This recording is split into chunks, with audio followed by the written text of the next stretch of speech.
Frères et sœurs, que Dieu vous bénisse. Nous vous saluons ce matin au nom précieux du Seigneur et Sauveur Jésus-Christ.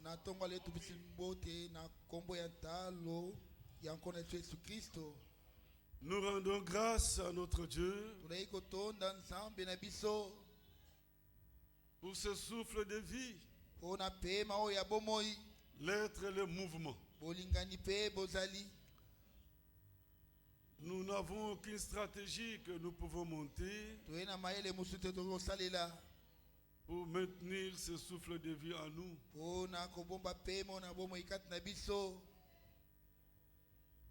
C'est Dieu seul qui a le pouvoir sur notre souffle de vie. L'être et le mouvement.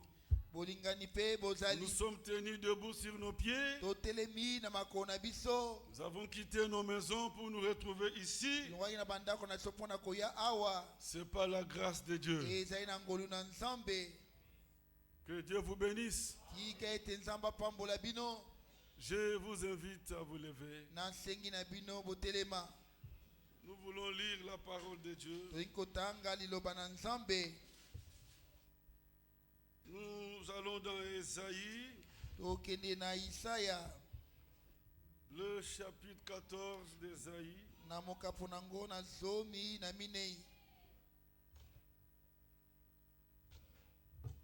pouvons lire deux versets. Le verset 24 et le verset 27. Ésaïe chapitre 14. Le verset 24, il est dit: L'Éternel des armées l'a juré en disant: Oui, ce que j'ai décidé arrivera. Ce que j'ai résolu s'accomplira. Verset 27. Le des armées a pris cette résolution. Qui s'y opposera? Sa main est tendue pour agir. Qui la détournera? Mes frères et sœurs, nous sommes à la charge du Dieu Tout-Puissant. Nous n'allons pas perdre le temps ici pour parler d'Ndoki. Qui sont ces gens-là? Notre Dieu, ce qu'il a décidé à mon sujet arrivera. Amen. Amen. Il renverse les projets des méchants. Mais ces projets à lui subsistent à toujours. Depuis toute éternité. Par sa préscience. Le Dieu Tout-Puissant m'a vu. Il m'a choisi. Afin que je serve à son dessein. Il a décidé qu'en tant que son élu, je sois comme Jésus. Je sois saint, sans défaut. Et ce qu'il a décidé arrivera. Le Dieu Tout-Puissant a décidé qu'avant le retour du Seigneur Jésus-Christ, l'Église soit pleinement rétablie et passe par des temps de rafraîchissement et passe, Église à l'écart, par le temps de rafraîchissement. C'est ce qu'il a décidé. Qui peut renverser le projet de notre Dieu? Mes frères et sœurs, soyez en paix. Que Dieu vous bénisse. Comptez sur le Seigneur. Il a tous les moyens et il peut tout. Ce qu'il veut que ça vous parvienne, lui-même va tout conditionner divinement et ça vous parviendra. Alléluia. Amen. Que Dieu vous bénisse. Il a juré. Il dit, oui, ce que j'ai décidé arrivera. Voilà pourquoi nous croyons que nous serons comme Jésus. Saint sans défaut. Car c'est le plan conçu par Dieu. Que Dieu vous bénisse. Soyez en paix. Ce que Dieu a décidé pour vous, vous arrivera. Chantons même un couplet. À Jésus je m'abandonne. 139.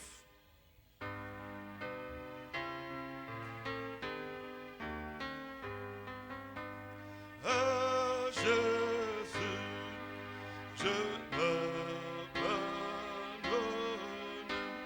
C'est qu'il m'aime.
Élevons nos voix, prions. Amen. Amen. Vous nous asseoir.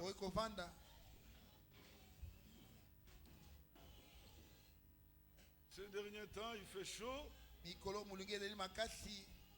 Mais devons nous faire violence. Être bien disposé pour écouter la parole de Dieu.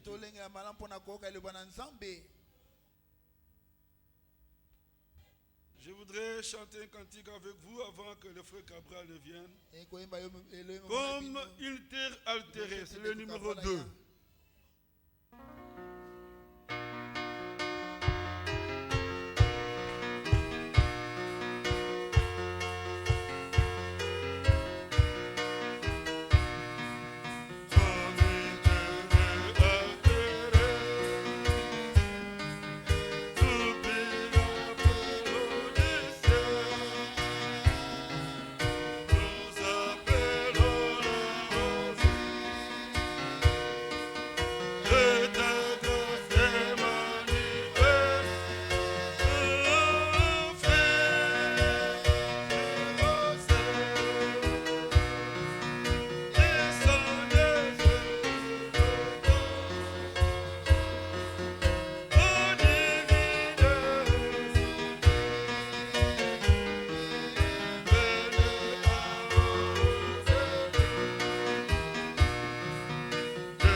Saluons tous ce matin dans le précieux nom de notre Seigneur Jésus-Christ.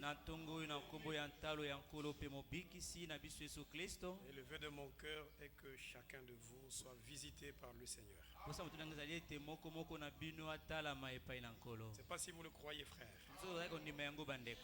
Dieu accomplit de grandes choses au milieu de nous.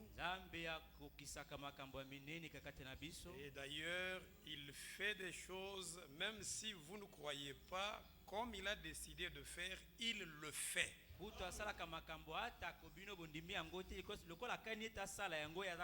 qu'il y a des choses que Dieu fait qui ne demandent pas que vous croyiez. Il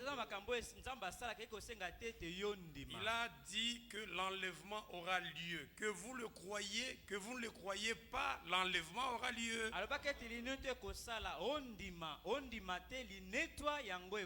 Dieu a décidé que son peuple ira à Babylone,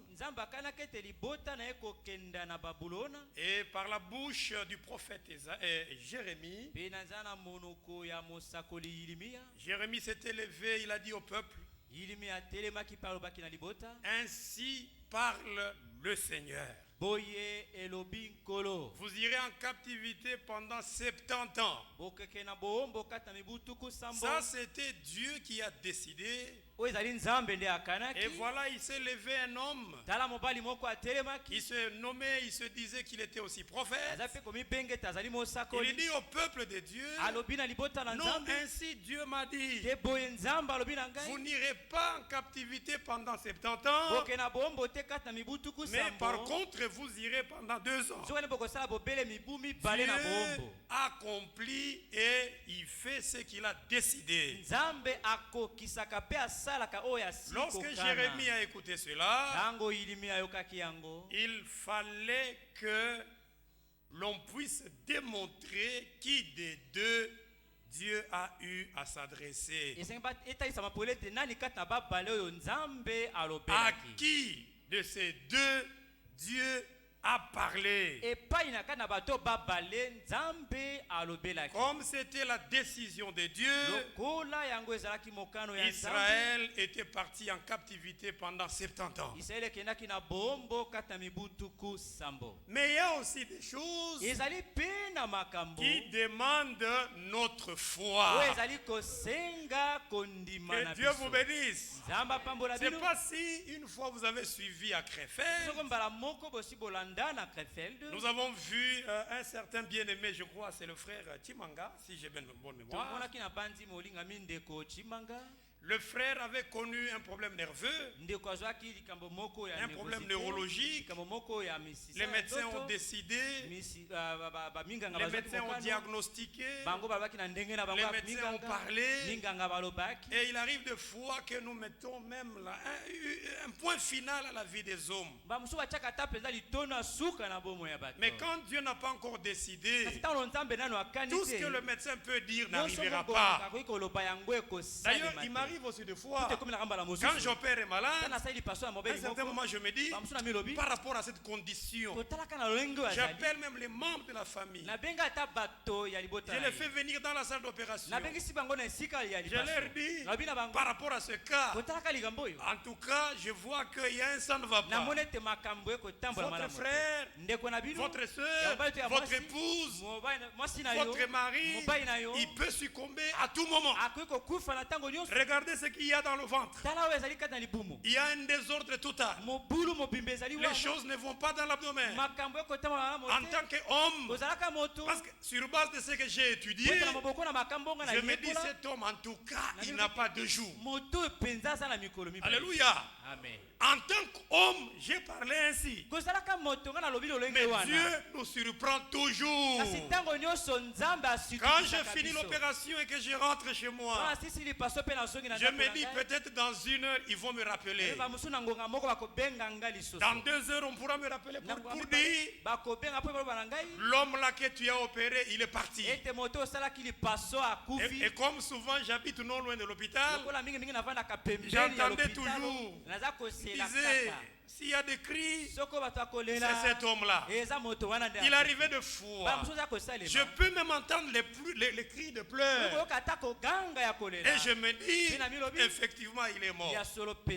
Quelque temps après, quand je retourne à l'hôpital, pour me dire, je vais maintenant voir comment cet homme est parti. Mais j'arrive, soit je trouve une autre information. Et quand je demande, et les pleurs que j'entendais, On me dit, on a amené un homme qui était déjà mort et ils sont partis. Maintenant, quelle est la situation de celui-là? Vit-il encore? Mais oui, docteur, il vit encore. Un jour passe, 2 jours passent, 3 jours passent. Et quand tu passes sur son chevet, comment tu te sens? Docteur, je me porte bien. Là, je dis toujours aux autres médecins qui ne croient pas. Notre Dieu, c'est un grand médecin. Notre Dieu, c'est un grand guérisseur. Si vous croyez, frère Franck, quand il prêchait, le frère Chimangala où il était, paralysé, il était dans la chaise roulante. Je pense que vous avez aussi vu cela.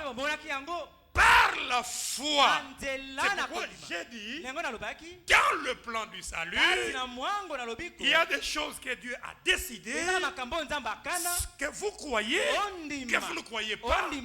Dieu va accomplir cela. Mais certaines autres choses, ça demande votre foi.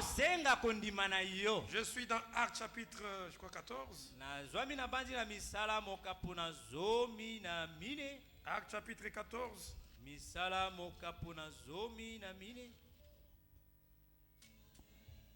Je suis au verset 8. À Lystre se tenait assis un homme impotent, des pieds boiteux de naissance, et qui n'avait jamais marché. Il écoutait parler Paul. Comme vous ce matin, vous écoutez la parole du Seigneur. Que Dieu vous bénisse. Avant de continuer, je vais prier le Seigneur. Dieu Tout-Puissant, notre Père Céleste, me voici devant toi. Tous ces hommes, toutes ces femmes qui sont venus en ces lieux, ils ont effectué des kilomètres. Ils ont laissé leurs occupations. Ils sont venus non pas pour nous voir. Ils sont venus non pas pour montrer comment ils s'habillent.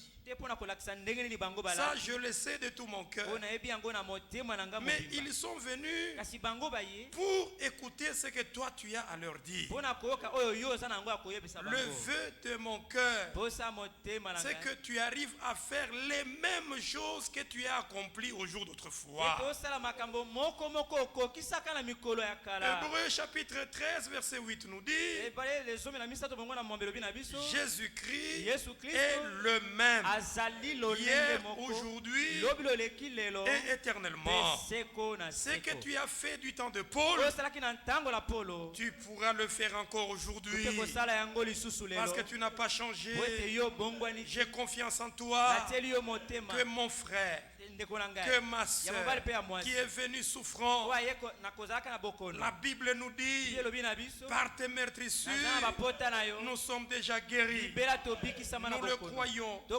Ma prière encore, c'est que quand ta parole est en train de sortir, Seigneur, augmente-nous la foi pour que nous expérimentions les grandes choses que tu as promises.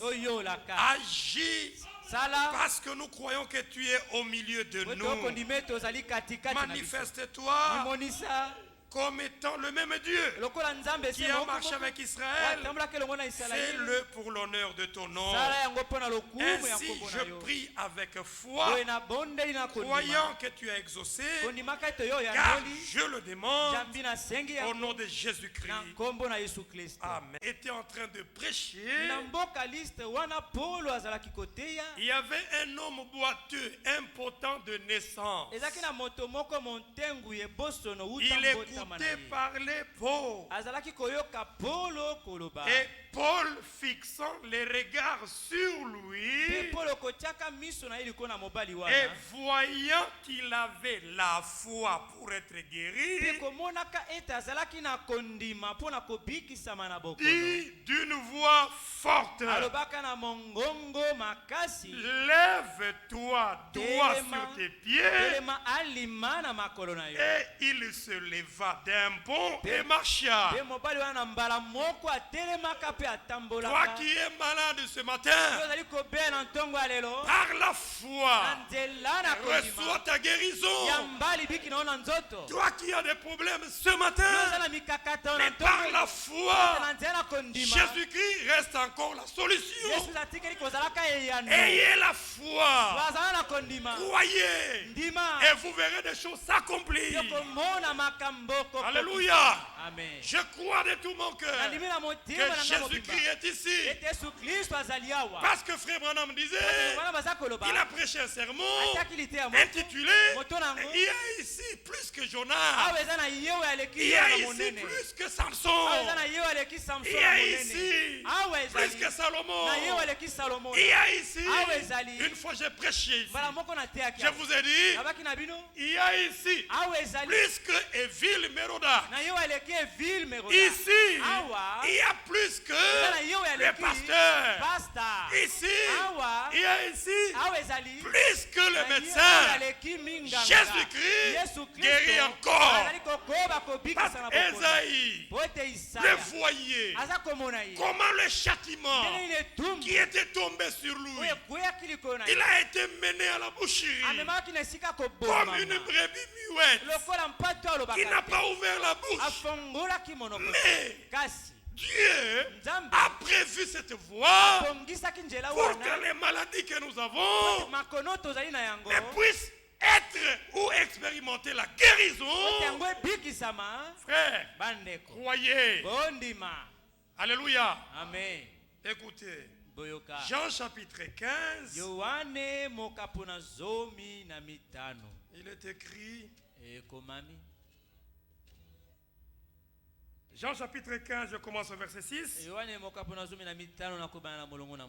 La Bible dit, Jean chapitre 15, verset 6.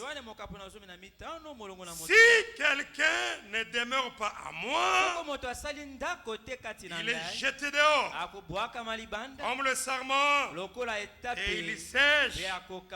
Puis on ramasse les sarments, on les jette au feu et ils brûlent.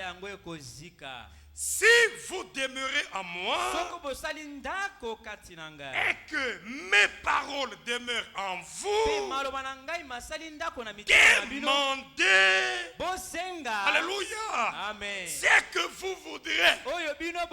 La condition ici, c'est que les paroles du Seigneur demeurent en nous. Quand les paroles du Seigneur demeurent en nous, ça nous donne maintenant la possibilité de demander à l'auteur de ces paroles tout ce que nous voudrons. Alléluia. Fais-tu la bonne vie? Mais si les paroles de l'auteur de ces paroles demeurent en toi, demande la bonne vie, il va te la donner. Si mes paroles demeurent en vous, demandez ce que vous voudrez et cela vous sera accordé. Si vous portez beaucoup de fruits, c'est ainsi que mon Père sera glorifié et que vous serez mes disciples. Marc chapitre 11. Je crois c'est là. Marc chapitre 11.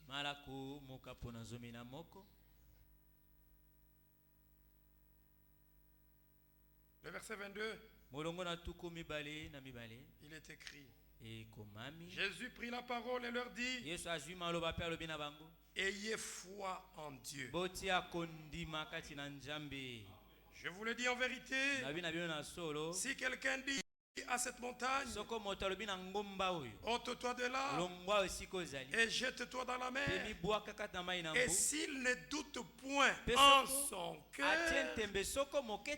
mais croit que ce qu'il dit arrive, si vous ne doutez pas dans votre cœur et que vous croyez que ce que vous dites va arriver, la Bible dit, vous verrez cela s'accomplir. Vous verrez cela s'accomplir. Il faut que ce matin tu vois les choses s'accomplir. C'est pourquoi je vous dis, tout ce que vous demanderez en priant, croyez que vous l'avez déjà reçu. C'est parce que je parle aux croyants. Alléluia. Amen. Tout ce que vous demanderez en priant. Et donc quand la Bible dit tout, c'est tout. Tout ce que vous demanderez en priant, croyez que vous l'avez déjà reçu. Et quand vous croyez que vous l'avez déjà reçu, et vous le verrez s'accomplir. La foi, c'est une puissance. La foi crée des choses que les yeux ne voient pas. J'ai toujours dit la foi c'est voir sans voir. Avec les yeux charnels tu ne vois pas, mais avec les yeux de Dieu tu vois. Quand on te dit, crois-tu vraiment que ta maladie là, que ton problème là a déjà trouvé solution, tu diras, j'ai prié, je crois, ça va s'accomplir. Dieu a dit, il agira. Dieu a décidé, il fera. Tu peux venir auprès de moi. Je peux décider, je te donnerai, je ferai. Mais le jour suivant, j'ai des difficultés. C'est pourquoi malheur à tout celui qui place sa confiance dans des hommes. Non, mon oncle a dit, oh papa a dit, ma tante a dit, il me donnera, il fera. Mais tu es comme cet homme. Il s'est levé, il dit, mon âme, réjouis-toi, parce que demain, avec tous ces biens, je vais démolir tout ça. Je vais agrandir mon dépôt, parce que j'ai des grands biens. Je vais encore faire de grandes choses. La Bible dit, il ne savait pas que la même nuit, Dieu va demander son âme. Il était insensé. Parce que il se disait, il se croyait, avec tous ses biens, il pouvait accomplir de grandes choses.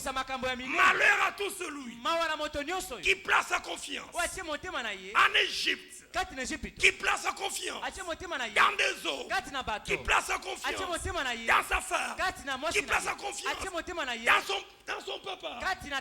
Alléluia. Amen. Parce que c'est lui qui t'a promis que c'est un homme. Tu peux passer demain. Il te dit, vraiment, je n'ai rien. Vraiment, je n'arriverai pas. Vraiment, j'ai des difficultés. Vraiment. Et d'ailleurs, Dieu peut même faire à ce qu'au lieu qu'il te dise demain, il le prend.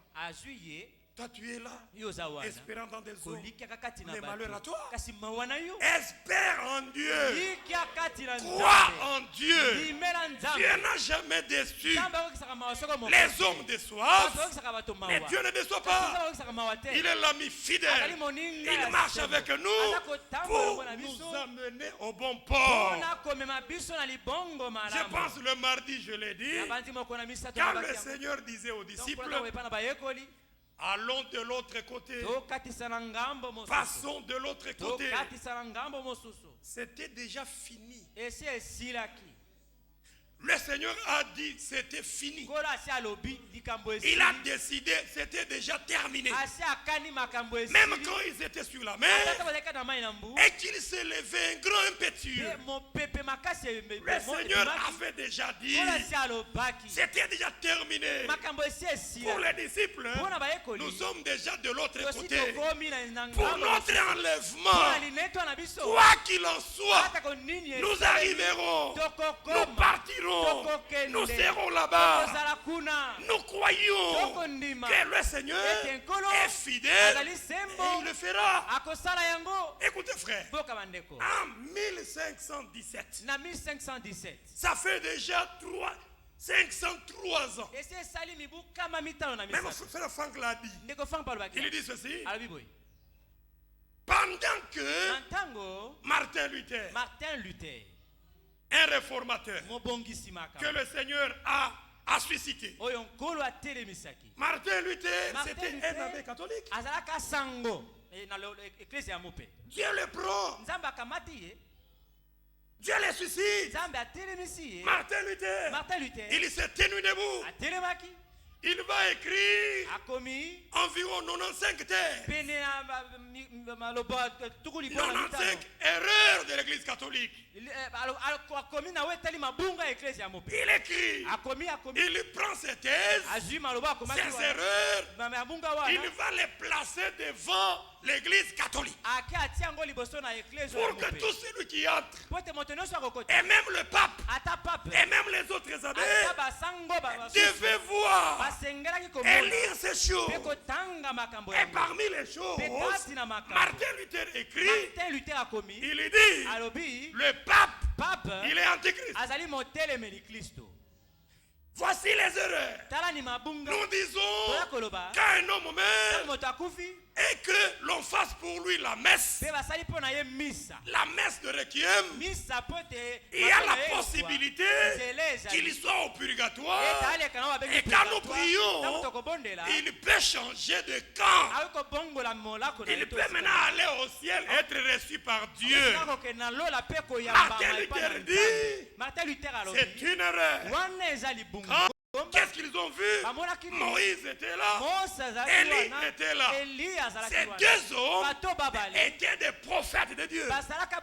Même s'ils étaient partis, c'est seulement l'emplacement qui les a changés de ce qu'ils étaient. Mais ils étaient prophètes, ils étaient croyants. Même de l'autre côté, ils sont restés croyants. C'est pourquoi, frère, il est grand temps, quand tu es encore en vie, quand tu es encore, tu respires encore, c'est ça le moment que Dieu te donne pour croire. Parce que quand tu meurs, nous pouvons amener des baffles. On amène des synthétiseurs. On amène tous les frères. On fait venir même les frères qui sont en Europe. Nous allons chanter. Nous allons prier. Nous allons crier. Nous allons sauter. On fera une messe pour lui. Même si on arrivait à faire tout cela, la nature que tu avais quand tu étais en vie, cette nature-là, tu l'auras là-bas. Mais quand tu crois aujourd'hui et que Dieu change ta nature, tu es participant pour aller dans la nouvelle cité. Même quand tu meurs aujourd'hui, de l'autre côté, ta nature reste la même. D'ailleurs, même la mort, la Bible dit, elle a du prix. La mort de ceux qui craignent Dieu. Quand tu meurs aujourd'hui, croyant, ta mort devant Dieu, as-tu pris?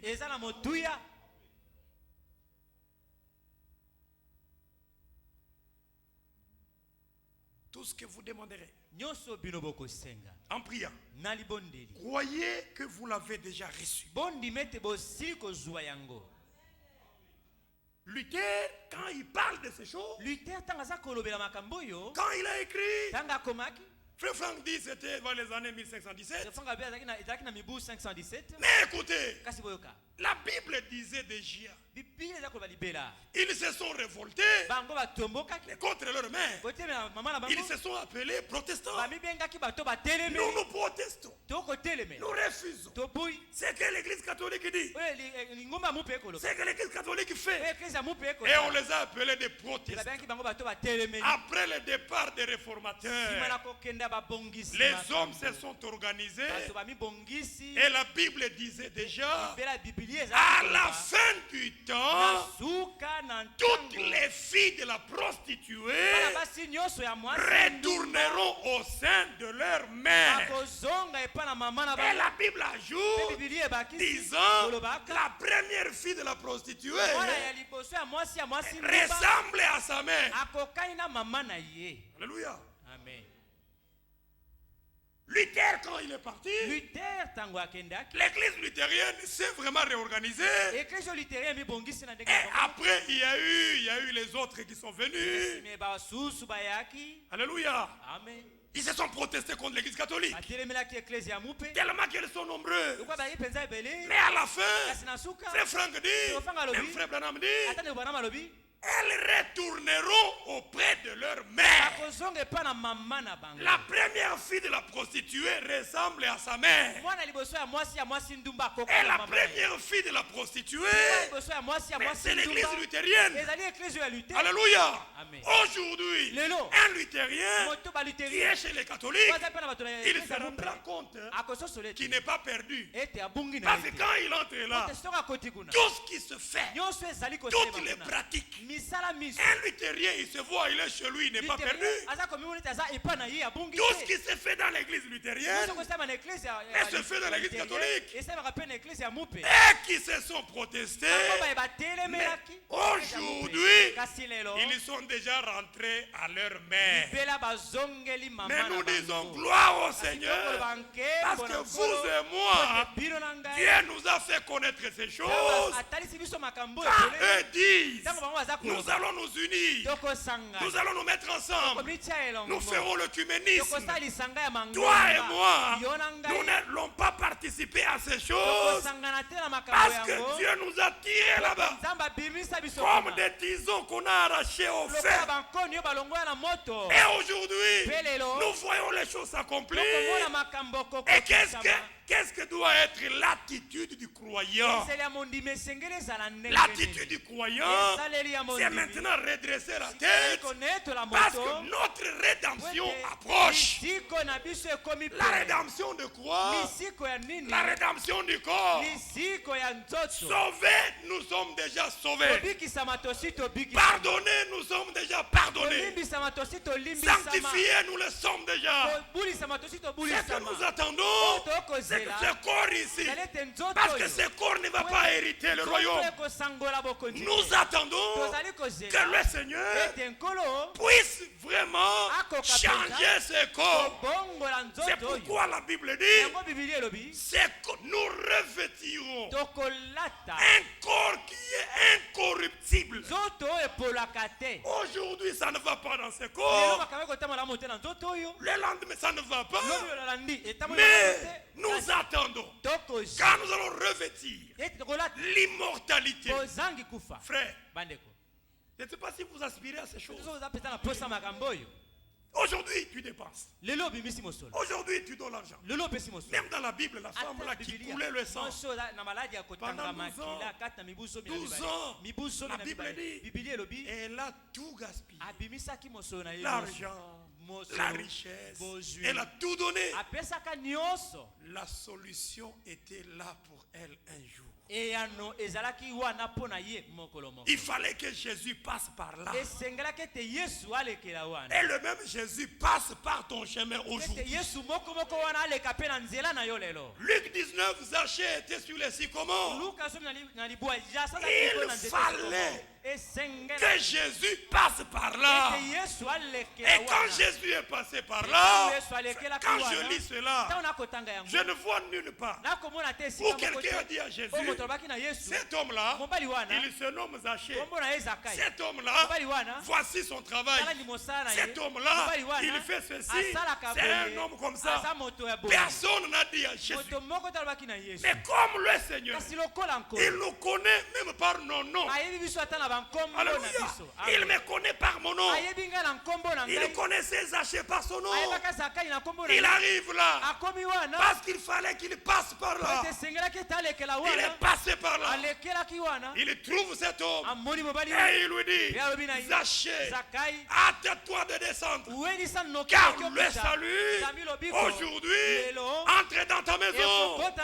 Jésus passe par là aujourd'hui pour qu'il te rencontre, parce qu'il te connaît par ton nom. Regardez, ça doit être Ésaïe chapitre 49. Je pense que c'est là. Ésaïe 49.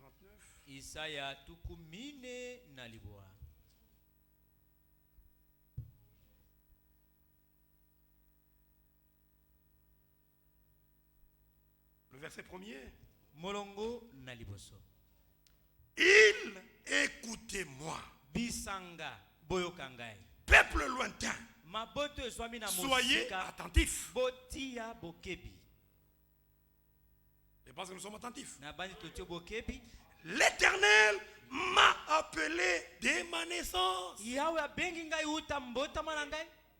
Mais aussi ton nom. Moi tel, l'Éternel m'a appelé dès ma naissance. Et ce n'est pas tout. Il m'a nommé dès ma sortie des entrailles maternelles. Même si mes parents pouvaient me donner un nom, mais celui que Dieu me donne, c'est lui qui est important. D'ailleurs, les problèmes des noms qu'on nous donne, on peut te donner le nom de Jésus, mais tu es perdu. Alléluia. Amen. Quand vous lisez dans Genèse, vous verrez que la lignée de Caïn et la lignée de Seth, ils avaient presque les mêmes noms. Chez Caïn, vous trouvez un Métouchéla. Dans l'autre lignée, vous trouvez presque le même nom. C'est pourquoi je dis, le nom, on peut te donner le nom de Dieu. Mais si tu n'es pas croyant, mais tu iras en enfer avec ce nom-là. Mais lui, le Seigneur, quand je suis sorti des entrailles maternelles, mes parents pouvaient dire, il se nommera tel. Mais ce qui est important pour moi, c'est que le Seigneur, il m'a nommé son fils. Il m'a nommé chrétien. Il m'a nommé croyant. C'est ce qui importe beaucoup pour moi. Il m'a nommé. Il t'a nommé. Il nous a nommés. Et ce n'est pas tout. Il a rendu ma bouche semblable à un glaive tranchant. C'est pourquoi même dans la famille, quand il y a un problème, tu es moins âgé, tu es le plus petit de tous, mais parce que ta bouche a été rendue comme un glaive tranchant, toute la famille dira, appelons celui-là, il faut que lui parle. Nous avons besoin qu'il parle. Et quand toi tu parles, tous les grands se taisent. Et ta décision, ta parole est prise en compte parce que le Seigneur a fait de ta bouche comme un glaive tranchant. Quand tu dis la chose, quand tu parles, et tout le monde écoute. Avez-vous vu ce que Dieu a fait de nous? Il m'a nommé. Et il a rendu ma bouche comme un glaive tranchant. Ce n'est pas tout. Il m'a couvert de l'ombre de sa main. Ce n'est pas tout. Quand Dieu te couvre de l'ombre de sa main.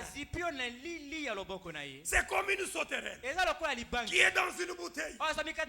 Même si on plaçait la bouteille là où il y a des poules, la sauterelle dans la bouteille, voyant les poules, elle peut avoir peur que je peux être mangé, mais elle est en sécurité parce qu'entre la sauterelle et les poules, mais il y a quelque chose qui fait à ce que la sauterelle ne soit pas atteinte. Dieu m'a pris dans sa main. Il me couvre de l'ombre de sa main. Toi-même, si tu viens, même si tu dis, je suis le grand sorcier, un jour, le prophète Branham, il est allé quelque part, il a trouvé des magiciens qui faisaient des incantations, et ils pouvaient dans leurs incantations faire soulever des tables en l'air. Et quand ils le faisaient, ils étonnaient beaucoup de gens. Frère Branham est arrivé. Dieu vous bénisse. Le nom de Jésus, mais c'est une forteresse pour nous. Quand il troublait les gens dans leur magie, l'homme de Dieu arrive. Il leur a dit, aujourd'hui, vous saurez que Jésus-Christ, il est puissant. Jésus-Christ, il est capable. Et pendant qu'ils étaient là, ils lui ont dit, démontre-nous que ton Jésus, il est plus que ce que nous faisons. Frère Branham était là. Au nom de Jésus-Christ, la table qui était levée, Frère Branham dit, au nom de Jésus, toi table, descends. Alléluia. Amen. La table est descendue. Elle est tombée. Elle s'est déchirée. Je me rappelle encore une fois. 1 Chronique chapitre 13. Pendant que l'arche du Seigneur était amenée quelque part, ceux qui ont pris l'arche du Seigneur, ils l'ont pris et l'ont mise à côté de leur petit Dieu, les dieux Dagon. Ils l'ont placé et ils ont fermé la porte. Ils sont partis. Le jour suivant, Dieu est plus fort. Il ne faut pas le minimiser, mon frère. Dieu est capable de changer aujourd'hui ta situation. Il est le créateur. Satan ne connaît même pas comment on crée la fourmi. Satan ne connaît même pas comment il peut créer même un petit morceau de papier. Satan n'est pas créateur. Il imite seulement. Alléluia. L'homme de Dieu, au nom de Jésus, table, descend. Il y a eu des actions. Ces gens-là, les jours suivants, ils entrent dans leur salle et ils se rendent compte que leur Dieu Dagon était tombé. Alléluia. Tout genou fléchira devant le Seigneur dans le ciel et sur la terre. Ils se sont dit, tiens, il y a des gens qui sont venus et qui ont renversé notre Dieu. Faisons encore de nouveau. Ils prennent leur Dieu. Ils l'ont mis toujours à côté de là. Dieu dit, comme ils ne comprennent pas, ils sauront que je suis l'Éternel. Les jours suivants, ils entrent. Ils trouvent que leur Dieu était déchiré. Dieu est capable. Ne minimise pas Dieu. Oh mon propre. D'ailleurs, quand un frère et une sœur, suite à un problème, cela ne doit pas être notre langage. J'entends souvent les gens, même chez nous là-bas, oh, ma maladie ici. Mais tu fais de ça, ta maladie. Ma maladie. Il y en a qui connaissent même, en tout cas au mois de juillet, vers le 30 là, ça commence toujours.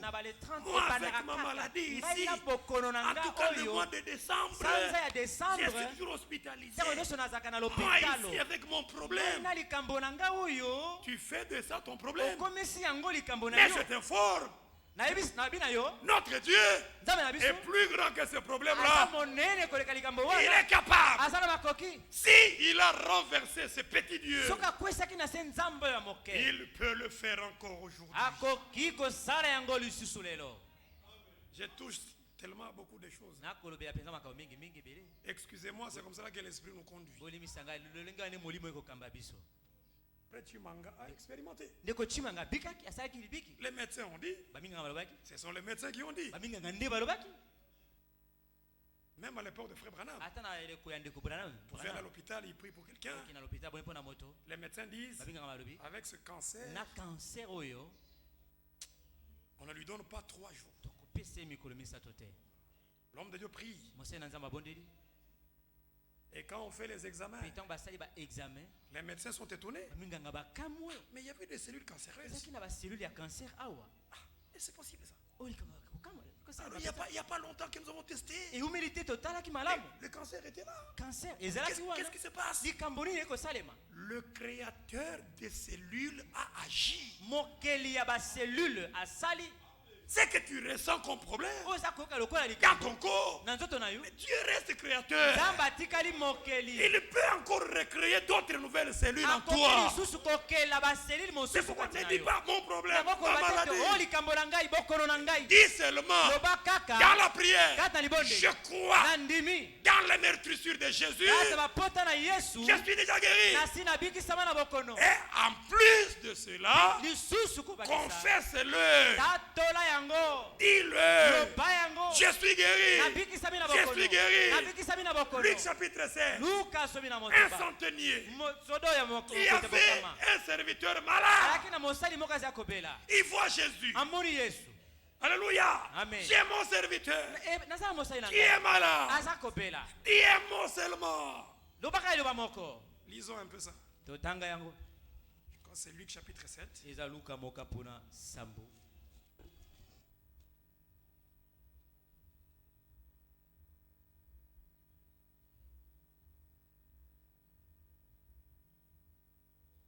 Verset 2. Un centenier avait un serviteur auquel il était très attaché. Et qui se trouvait malade, sur le point de mourir. Les médecins que nous sommes, on pouvait regarder, on dit, il est sur le point de mourir. Celui-ci, il n'a pas 2 jours. Il mourra. Ayant entendu parler de Jésus, il lui envoya quelques anciens des Juifs pour le prier de venir guérir son serviteur. Ils arrivèrent auprès de Jésus et lui adressèrent d'instantes supplications, disant, il mérite que tu lui accordes cela, car il aime notre nation et celui qui a bâti notre synagogue. Jésus étant allé avec eux, n'était guère éloigné de la maison, quand le centenier envoya des amis pour lui dire, Seigneur, je ne suis pas digne que tu entres sur mon toit. C'est aussi pour cela que je ne me suis pas cru digne d'aller en personne vers toi. Mais dis un mot pour ton problème. Dis la même chose. Seigneur, dis un mot. Le Seigneur le fera. Pour ta guérison, il a déjà décidé que le médecin dise, que les membres de la famille disent, il a déjà décidé que tu expérimentes ta guérison. Dis un mot et mon serviteur sera guéri. Écoutez, car moi, je suis soumis à des supérieurs. J'ai des soldats sous mes ordres. Et je dis à l'un, va, et il va. À l'autre, viens, et il vient. Et à mon serviteur, fais cela, et il le fait.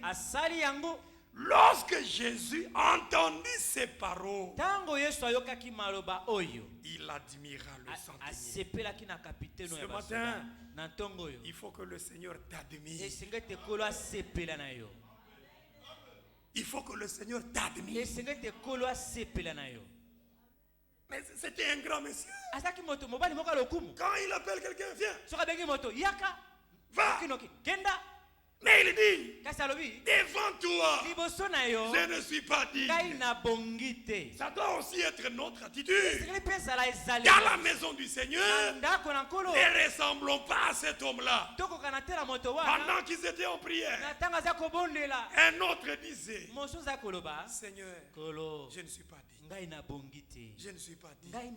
Celui qui était à côté de lui, dans sa prière, lui il dit, Seigneur, moi je ne suis pas comme l'autre. Moi je suis comme ça. Moi je suis comme ça. Notre attitude pour que Jésus, quand il voit cela, il dit, je l'admire. Seigneur, je ne suis pas digne. C'est pourquoi je ne voulais même pas que tu entres sous mon toit. Mais dis seulement un mot, que mon serviteur puisse être guéri. Qu'il le fasse ce matin. Qu'il dise un mot pour toi. Qu'il fasse quelque chose pour toi. Qu'il réjouisse ton cœur.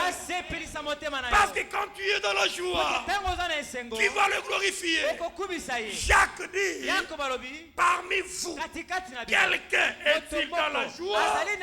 La réponse, mais qu'il chante.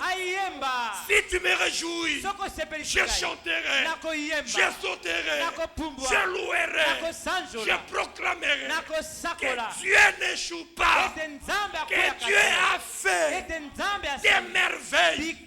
Qu'il le fasse pour toi. Dis seulement un mot. Jésus regarde. Il l'admire. Et puis, il ne s'est pas arrêté là. Il dit, lorsque Jésus a entendu ces paroles, il admira le centenier et se tournant vers la foule, il le suivait. Il dit, je vous le dis, même en Israël, je n'ai pas trouvé aussi une grande foi.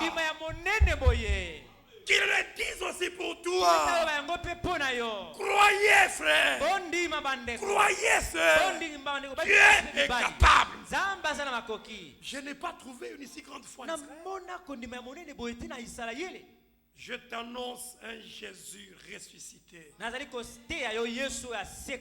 S'il n'était pas ressuscité, je pense qu'un Corinthiens chapitre 15, Frère Paul dit là-bas, nous avons toutes les preuves irréfutables que Jésus est ressuscité. Matthieu chapitre 27, Matthieu chapitre 28, lorsqu'il se mourait, on l'a mis dans le sépulcre. Ils ont pris même une grande pierre. Ils ont roulé devant la tombe. Mais l'ange du Seigneur est passé par là. Il y a eu un grand tremblement. La pierre a été ôtée. Il est sorti vivant. Il était ressuscité. C'est ce Jésus et que je te presse ce matin. Il est le même. Il n'a pas changé. Les preuves sont là. Les preuves sont là. Amen.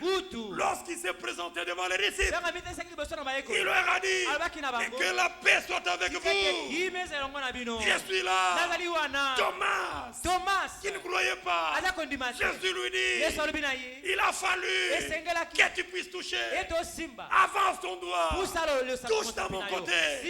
Quand il a touché, alléluia, ils se sont rendus compte que le Seigneur était bel et bien ressuscité. Jésus est ressuscité. Mahomet, écoutez, j'ai parlé un jour à un musulman qui n'était pas informé. Je lui ai dit ceci. Est-ce que tu sais que Mahomet c'était un imitateur? Lui aussi pouvait dire, moi je vais mourir dans 3 jours, je vais ressusciter. Vous le savez? Ok. Maintenant, il a parlé à ses adeptes lorsque Mahomet est mort. C'est parmi les raisons qui font à ce que les musulmans, jusqu'à aujourd'hui, ils ne mangent pas les porcs. Nous mangeons tout pourvu que nous le prenions avec action de grâce. Même ceux qui sont étonnés quand ils voient quelqu'un, ils disent, moi je mange le chien. Tout est consommable pourvu que nous le prenions avec action de grâce. Maintenant, il leur a dit 3 jours, il va ressusciter. Mais à ses adeptes proches, il leur dit, s'il arrive que je meurs, ne m'enterrez pas profondément. Ils l'ont enterré et ils ont placé ses pieds presque en contact avec de la terre. Pendant qu'ils le mettaient là, les cochons sont passés par là. Ils l'ont mangé. C'est comme cela qu'ils disent, il y en a qui ne connaissent pas. C'est parce que les cochons ont mangé leur prophète. Un prophète, il est né prophète. Il a une mission que Dieu lui a donnée pour le monde entier. Nous reconnaissons que Frère Branham est un prophète de Dieu. Parce que Frère Branham n'est pas le prophète des Américains seulement. Frère Branham est le prophète de tout le monde. C'est pourquoi Malachie chapitre 4 dit, je vous, les je là c'est Dieu. Je vous. Est-ce que vous vous retrouvez dans le vous là? C'est pourquoi des fois je réponds à quelques-uns. Quand ils me posent la question par rapport au ministère dans le plan du salut, je ne vois pas. Mais par rapport à ce que Dieu a envoyé pour ce temps, moi aussi, je suis dans la Bible. Mais Dieu est où? Malachie chapitre 4. Je vous. Je, c'est Dieu lui-même. Le vous là, c'est moi. C'est vous. Et vous. Et moi, nous sommes aussi dans la Bible. Frère Branham n'a pas été envoyé seulement pour vous qui êtes ici. Même ceux-là qui le refusent, les méthodistes, les autres. Frère Branham est le prophète de tout le monde. Le ministère que Dieu lui a donné, c'est pour l'humanité. Nous l'avons reconnu que réellement, c'est un prophète envoyé de Dieu. Mahomet, il a une tombe. Bouddha, il a une tombe. Il y a beaucoup de grands messieurs qui ont soulevé des mondes, qui ont beaucoup parlé, jusqu'à arriver même ici chez nous. Un certain monsieur s'est levé. Il a dit, je suis l'Éternel. Et les gens ont commencé à chanter pour lui. Djalelo, Djalelo. Il se disait, il ne mourra pas. Mais écoutez, même quand la mort est entrée, la mort n'a pas d'effet sur nous les croyants. C'est-à-dire quoi? Quand je meurs, le Seigneur a permis, mais je crois que je serai ressuscité.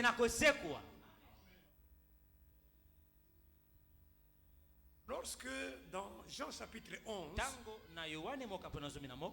on dit à Jésus, ton ami Lazare, il est malade.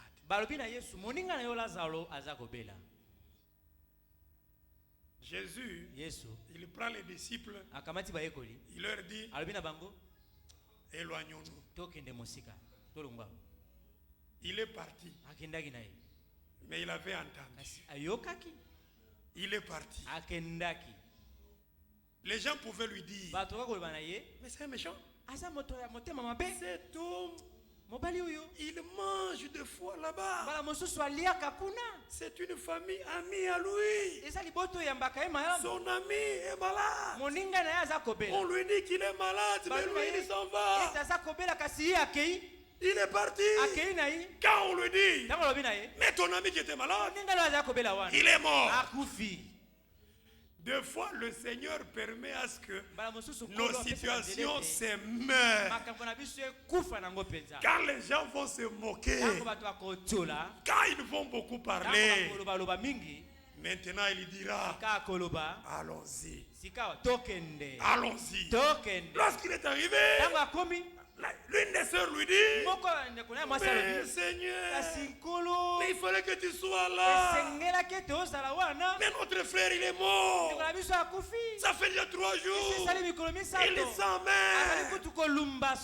Est-ce que ne vous ai-je pas dit que si vous croyez, vous verrez la gloire de Dieu? La même réponse t'est donnée aujourd'hui. Si tu crois, mais tu verras la gloire de Dieu. Où est-ce que vous l'avez amené? Seigneur, nous croyons que tu les ressusciteras au dernier jour. Ce n'est pas ce que j'ai dit. J'ai décidé aujourd'hui, vous verrez la gloire. Nous sommes déjà dans Ésaïe chapitre 14. Ce que Dieu décide, il l'accomplit. Où est-ce que vous l'avez placé? Il sent déjà que mon problème sent déjà et que les gens me fouillent. Dieu est capable. Ils arrivent devant la tombe. Mais qu'est-ce qu'il veut faire? Enlevez la pierre. Le Créateur parle. Je vous ai dit, celui qui avait créé nos cellules, il était là devant la tombe de Lazare, restant le même Créateur. Il dit, Lazare, sors. Un cri de commandement. Un cri de commandement. Sors. C'est pourquoi 1 Thessaloniciens, le chapitre 4, verset 13, 14, 15, il est écrit, nous qui serons restés vivants, nous n'allons plus devancer ceux qui sont morts. Mais il faut d'abord qu'à la voix d'un archange, au son de la trompette, au cri de commandement, que les morts qui sont en Christ ressuscitent premièrement. Et ensuite, ensemble avec nous les vivants, nous serons enlevés pour aller dans les airs. Ainsi, nous serons avec le Seigneur. Il a commandé, Lazare, sors. La situation qui pourrissait déjà. On voit, parce que la putréfaction, quand quelqu'un est enterré, le deuxième jour déjà, 3 jours, les moqueurs étaient là. Ils se sont même éloignés pour on va voir. Mais c'est un monsieur qui raconte des aventures. Est-ce que réellement, frère, nous sommes traités de fous parce que nous disons à toute l'humanité que nous irons au ciel. Les uns disent, mais vous êtes fous, allez là-bas. Qu'est-ce qu'il y a? Il n'y a rien. Mais nous voyons, il y a une cité. Alléluia. Amen. La nouvelle Jérusalem, nous entrerons. Quand vous lisez Apocalypse chapitre 21, c'est pourquoi que tu manques de l'or aujourd'hui, ne t'en fais pas. Que tu manques ça aujourd'hui, ne t'en fais pas. Que tu manques du diamant aujourd'hui, mais il y a des gens qui se précipitent. Non, le diamant, il faut le diamant. Tranquillisons-nous. Nous marcherons sur des pierres. Wow. Lisons un peu cela. Apocalypse. Écoutez ce que la Bible dit. Chapitre 21. Le verset 9. Puis un des 7 anges qui tenait les 7 coupes remplies de cette dernier fléau vin.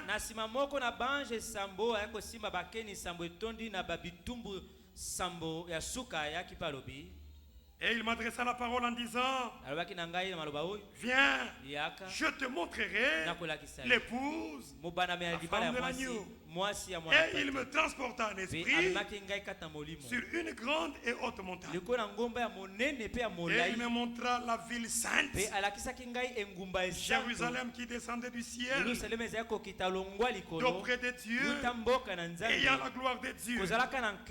Son éclat était semblable à celui d'une pierre très précieuse,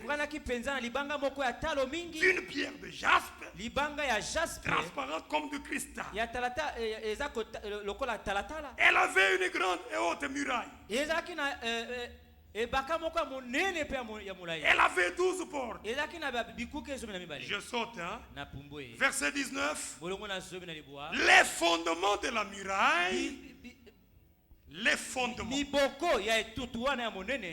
de la ville étaient ornés de pierres précieuses de toute espèce. Le premier fondement était de jaspe. Le second de saphir. Le troisième de chalcédoine. Le quatrième d'émeraude. Le cinquième de sardonyx. Le sixième de sardoine. Le septième de chrysolite. Le huitième de béryl. Le neuvième de topaz. Le dixième de chrysoprase.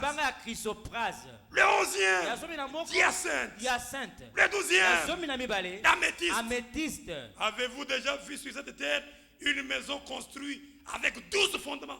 Toutes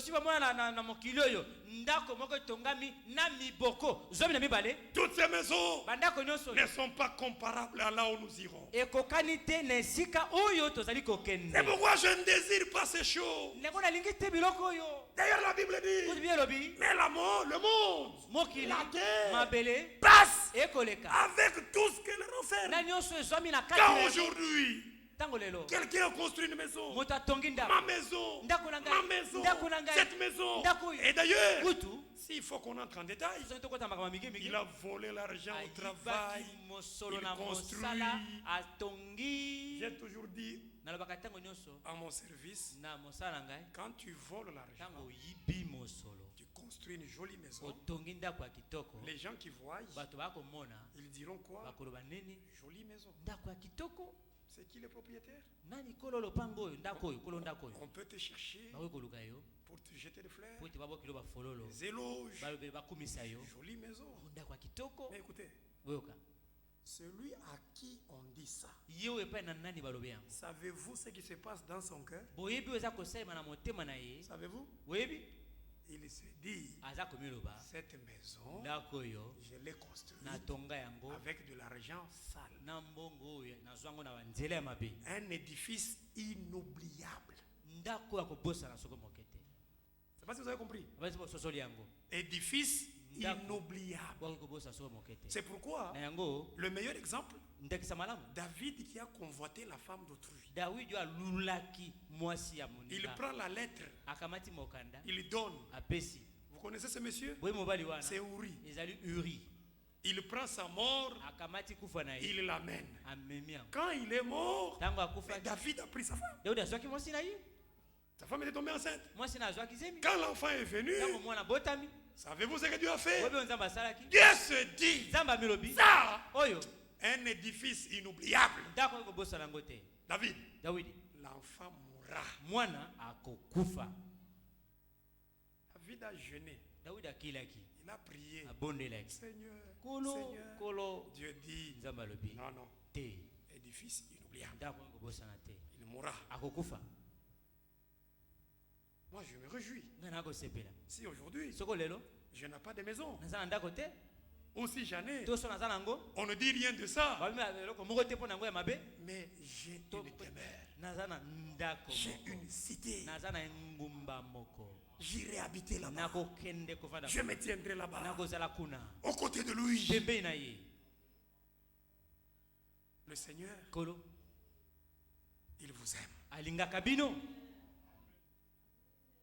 Il vous admire. À Kinshasa. Oh, parmi mes enfants. Tellement je l'admire. Je n'ai jamais trouvé une si grande foi à Kinshasa que celle que j'ai vue dans ma fille. On doit savoir bouger le Seigneur. Cette femme-là se disait, je vais toucher seulement le pan de son vêtement. Regardez sa foi. Jésus était dans la foule. Mais la femme par la foi, elle se dit, quand je le toucherai, elle a cru. Et quand elle a touché le pan du vêtement de Jésus, Jésus a senti. Quelqu'un m'a touché. Quelqu'un m'a touché. Les disciples lui ont dit, le Seigneur, tu es dans la foule. Beaucoup de gens te touchent. Quelqu'un m'a touché. Il faut que ce quelqu'un ce matin soit moi, soit toi, pour que Jésus sente par la foi. Nous l'avons saisi, nous l'avons touché. Alléluia. Amen. Quelqu'un m'a touché. Frère, il y a des témoins qui nous ont précédés, qui ont expérimenté ces choses. C'est Hébreu qui dit, nous sommes environnés d'une si grande de témoins. Hébreu, chapitre 12.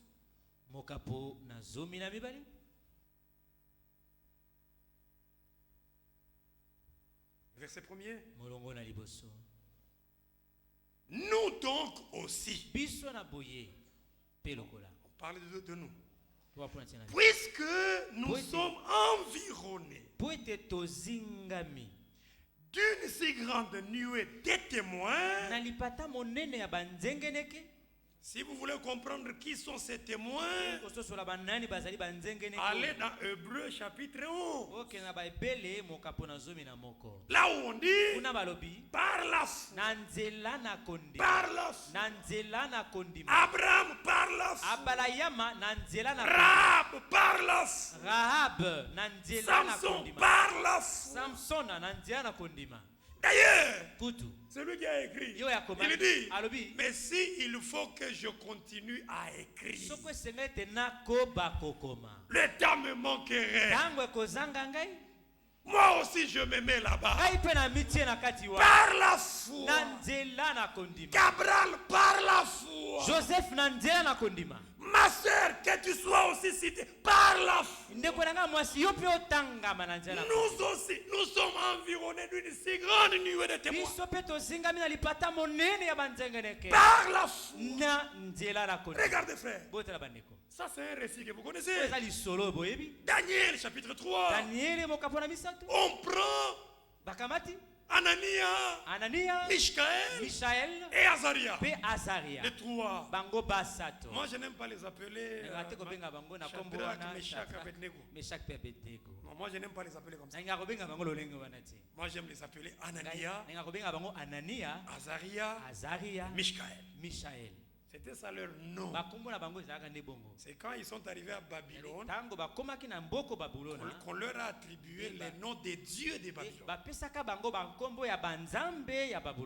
Pendant qu'ils étaient là, la statue qui a été dressée, tout celui qui ne va pas s'agenouiller, il sera jeté dans la fournaise. Et écoutez, lorsqu'on est venu dire au roi, les trois Hébreux, quand la trompette a sonné, ils n'ont pas obtempéré, ils ne sont pas agenouillés. Ils ont dit, oh roi, nous savons, nous croyons que notre Dieu peut nous délivrer. Ah bon? Notre Dieu, dans le feu, on va voir. Dans le feu, le feu, dis, ok, chauffez cette fois. On chauffe cette fois. Écoutez le témoignage de la Bible. La Bible dit, on les a d'abord liés. Quand on les jetait, la Bible témoigne, ceux-là qui les jetaient dans le feu, ils sont tous morts. Maintenant, que dire ceux-là qui descendent dans le feu? Pendant qu'ils sont dans le feu, ils sont descendus dans la foi. Dieu est avec nous. Dans n'importe quelle circonstance, même dans le feu, Dieu est avec nous. Quand ils sont descendus, même les liens, le Dieu du ciel, il a coupé cela. Mais que tous les liens qui nous lient encore jusqu'aujourd'hui soient déliés, soient brisés. Frère Franck disait que nous puissions nous dépouiller du manteau babylonien. Tout ce qui n'est pas de Dieu doit tomber. Vas-tu faire tomber cela de toi-même? Impossible. C'est Dieu qui le fera. C'est Dieu qui coupera les chaînes. Ils sont descendus dans la foi. À un certain moment, ils sont brûlés, ils sont consumés, c'est fini. Le roi dit, je vais vérifier. Il vérifie. Il appelle les gens. Venez ici. N'avons-nous pas jeté 3 personnes? On lui dit oui. Ils sont vivants. Et ils ne sont pas 3. Il y a même un 4e. Le Seigneur est descendu avec eux.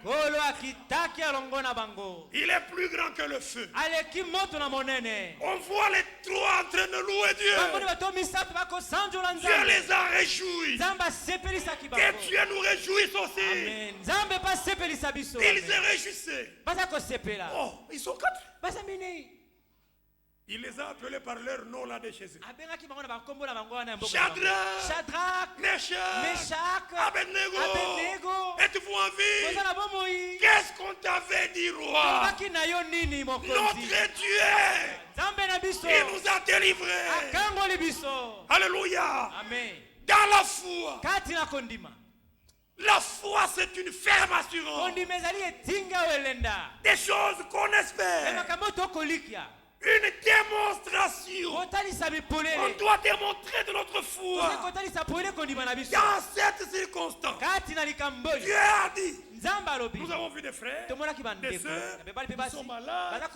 Et quand on prie, frère, crois seulement, Dieu a déjà fait. Dès que nous quittons, les membres de la famille viennent. Tu vois cette maladie ici. Faisons recours à celui-là. Il y a un charlatan comme ça. Il y a quelqu'un qui fait ceci. Je vous ai donné mon témoignage ici. Et les gens qui voient comment je marche, ceux qui m'avaient vu une fois, ils disent Dieu est puissant. Mes amis médecins disaient ce pied, on va le couper. Un jour comme ça, le pied commence à gonfler. Trop noir. Même moi-même. Quelqu'un peut prendre le couteau. Il enfonce. Je ne sens rien. Le pied est très noir. Mes amis se sont retirés. Qui va l'amputer? C'est toi? Toi tu peux le faire. Je le vois de loin là, il parle de moi. Seigneur,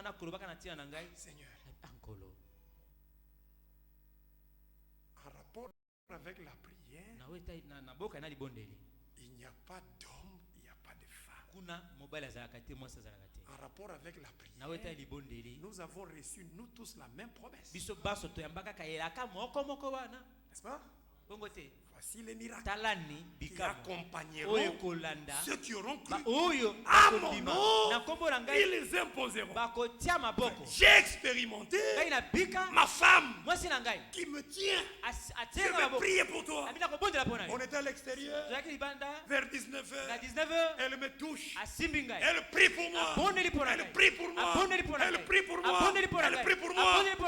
Amen. Amen. Amen. Amen.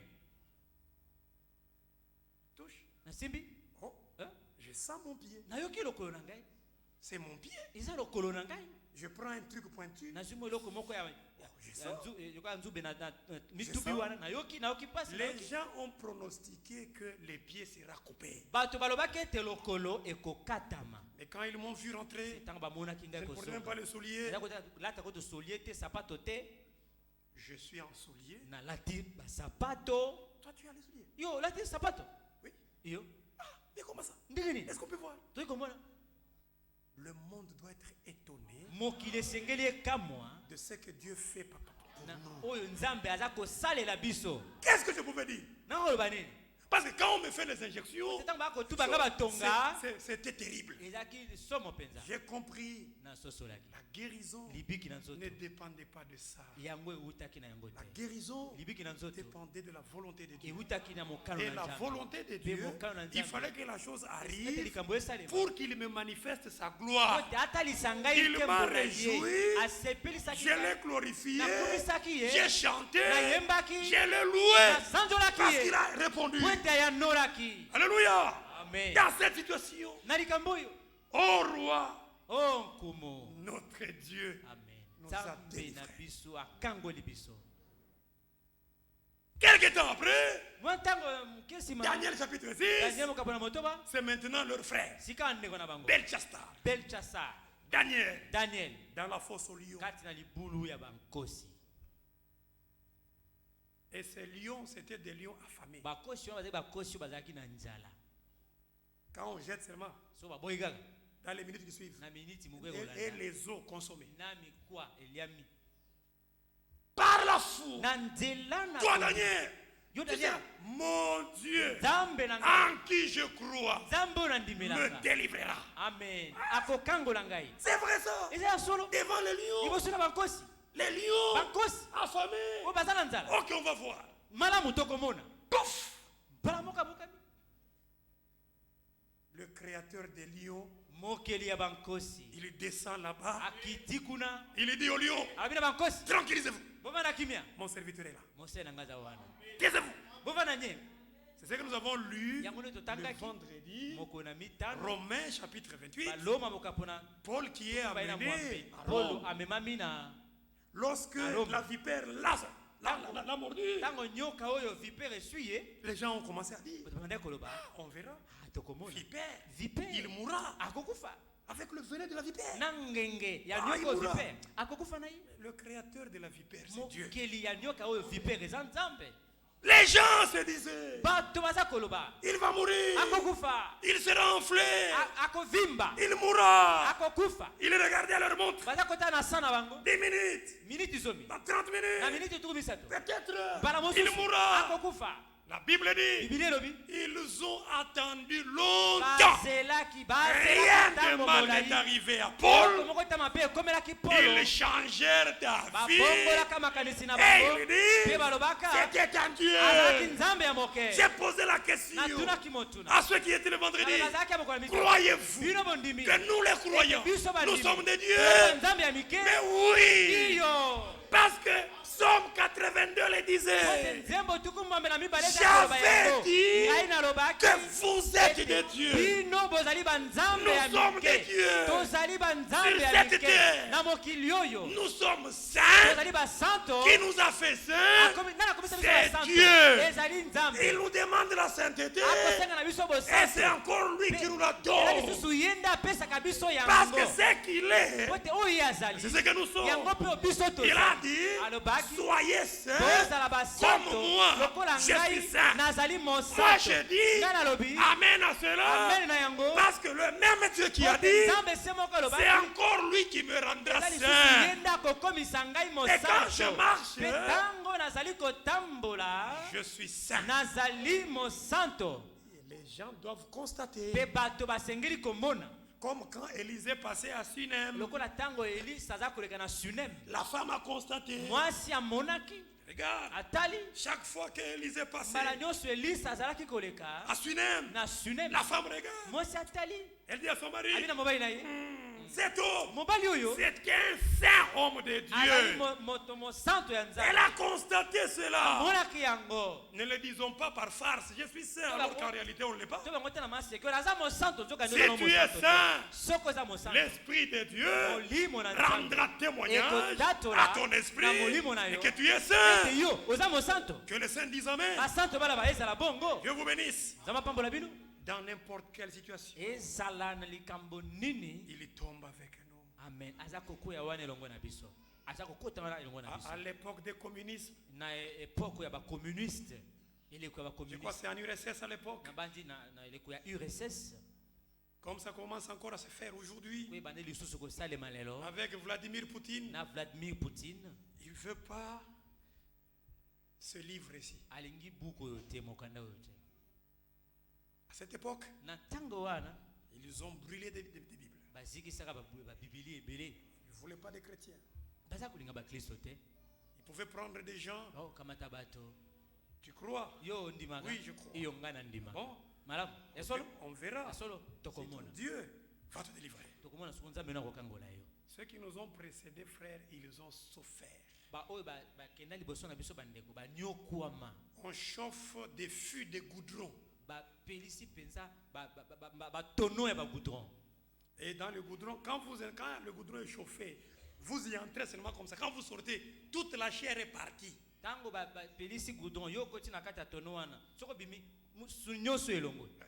On prend ces gens, on les suspend à l'arbre. On leur dit, nous voulons exécuter. Croyez-vous en Dieu? Oui, nous croyons. Pendant que le goudron... Est-ce que vous croyez? On va vous faire descendre. Faire tout nous descendre.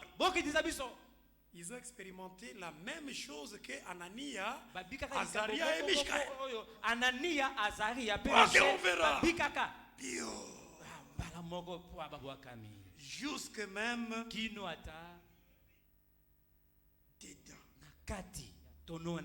Pendant ce temps, on verra. On verra. Quelques minutes. Ils s'attendaient à voir seulement des squelettes. On sort des champs vivants.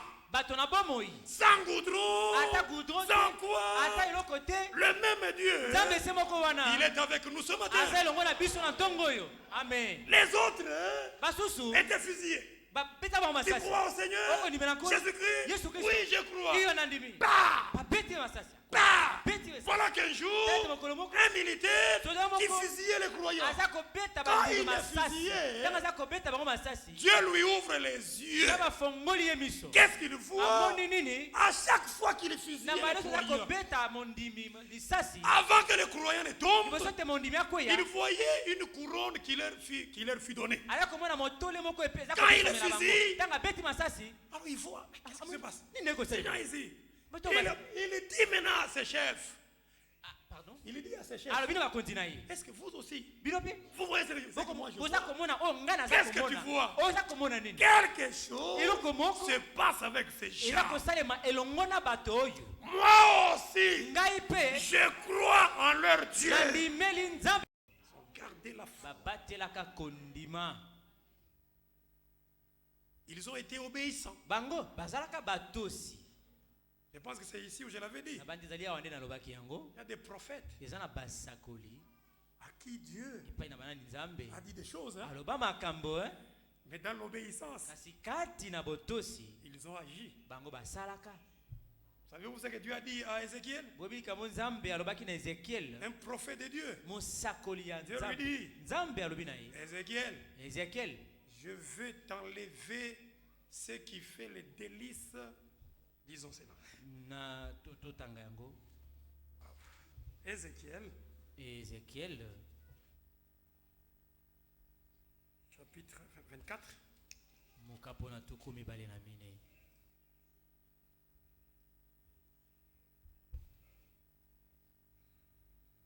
Je vais directement au verset 15.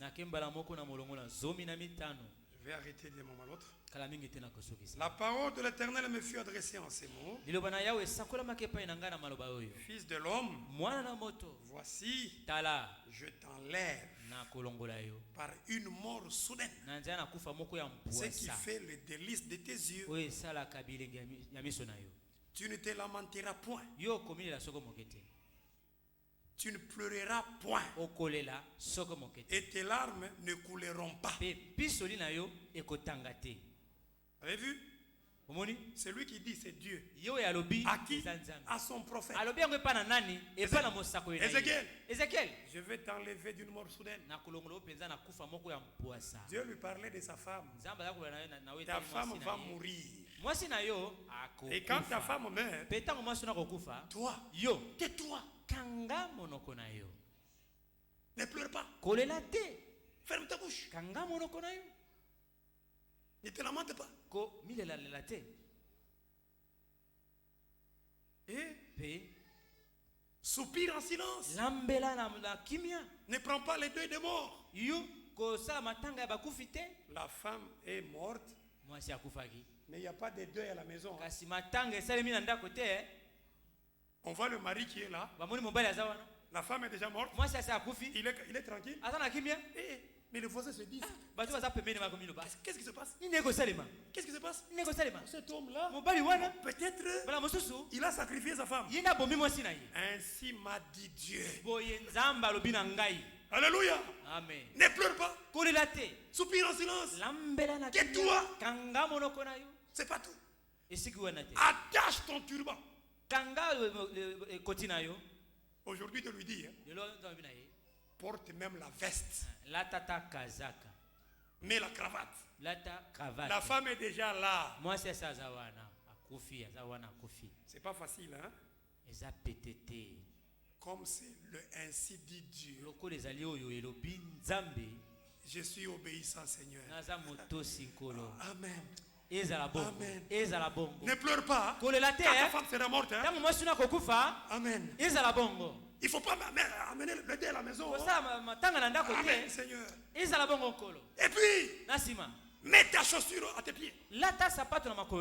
Amen, Seigneur. Ne te couvre pas d'abord. Ne mange pas le pain des autres. Lisez la suite. C'est arrivé tel que Dieu le lui a dit. Ézéchiel ne disait que Amen. Je ne mettrai pas de deuil.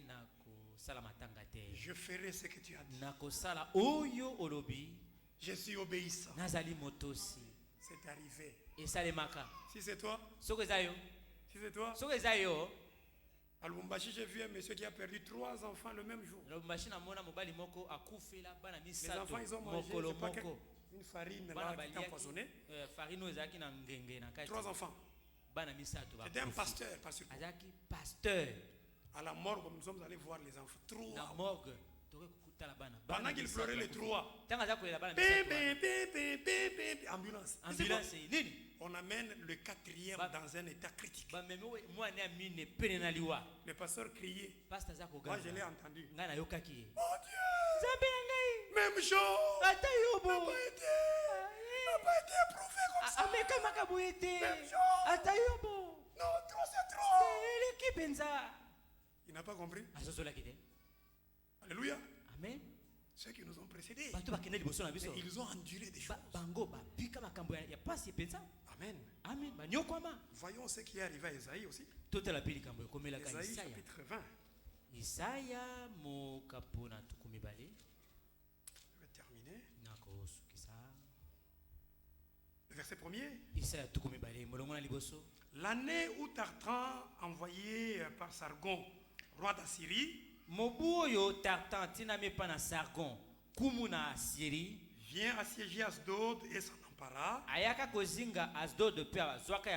ce temps-là, l'Éternel envoya la parole à Isaïe, fils d'Amoth,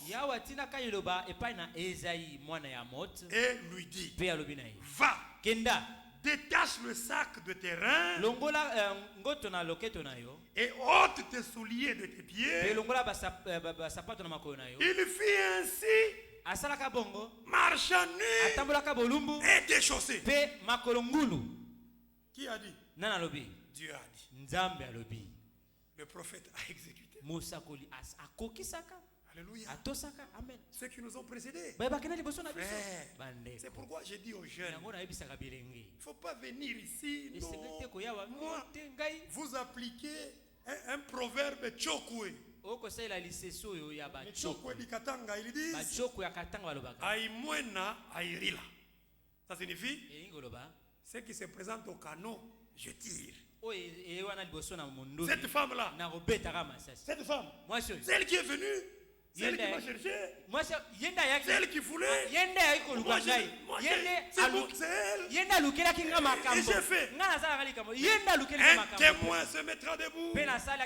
Ce témoin-là, ce témoin, et c'est Joseph. Il dira, moi aussi, la femme de Potiphar, ce jour-là, elle voulait, je n'ai pas tiré. Et qu'est-ce que j'ai fait? J'ai fui. J'ai lui laissé mon manteau. Je suis le témoin. Dieu m'a aidé. Je l'ai observé. J'ai obéi. Alléluia. Amen. Oh non, moi, c'est elle-même qui est venue. Tu n'auras pas de raison. Et Joseph, la femme a pris la presse. Écoutez, ça, c'est le manteau de qui? C'est lui qui est venu. Dieu sait justifier ses enfants. Je finis par Jérémie aussi. Jérémie chapitre 16. Verset 1er. Il est écrit: la parole de l'Éternel me fut adressée en ces mots. Tu ne prendras point de femme. Et tu n'auras dans ces lieux ni fils ni fille. Ainsi parle l'Éternel sur les fils et les filles qui naîtront en ce lieu, sur leurs mères qui les auront enfantées, et sur leurs pères qui les auront engendrés dans ce pays.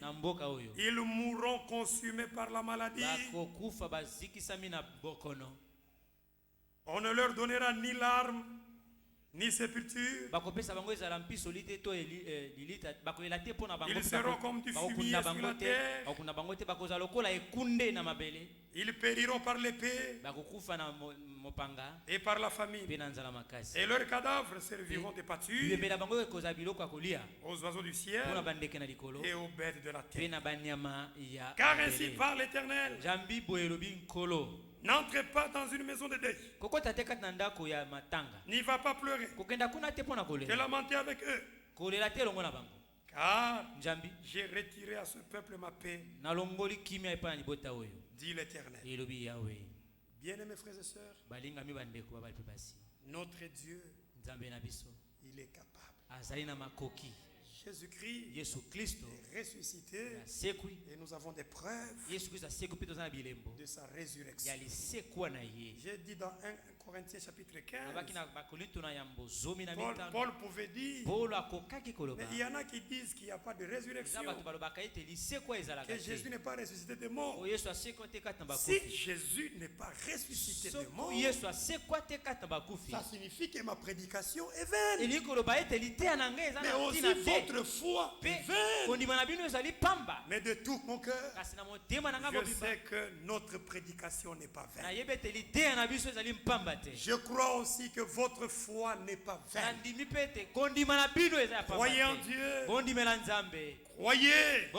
Espérez en lui. Et vous verrez des grandes choses. Que le nom du Seigneur soit loué. Qu'il vous bénisse richement. Et qu'il soit avec chacun de vous. Au nom de Jésus-Christ. Amen.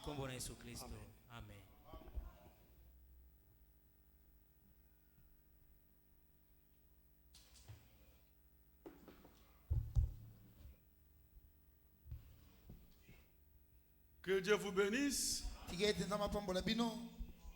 Je voudrais chanter un cantique avec vous avant que nous puissions nous lever pour l'adoration. Ne crains rien, je t'aime. Amen. Chantons ça. Antipas, il est où? C'est quel numéro? 249. Ok. Ne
Alléluia. Amen.